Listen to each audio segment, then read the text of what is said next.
suami kamu selingkuh pakai duitnya kamu?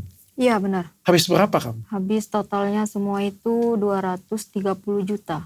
Berarti ini mau kondo dong? Iya mau kondo. Selama nikah anak saya nggak pernah dinafkain. Itu aja. Selalu dia yang nafkain. Beli ini, beli. Bahkan motong rambut aja minta uang. Uang 50.000 aja minta transfer.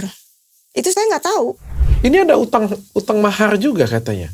Dia yang punya utang sama Iya. bank. Dia pinjam uang ke bank untuk modal nikah. Kalau itu uang dari usaha dia sih nggak apa-apa. Dia kerja, dia dapat uang, dia kasih perempuan nggak masalah. Tapi ini uang dari saya, dari papanya, uang adiknya dibuat ke situ. Lillahi ta'ala, saya nggak terima. Hancur-hancurnya saya. Bapak saya yang lebih hancur. Cuman itu yang saya pikir, Dok. Orang tua saya menyesal menikah.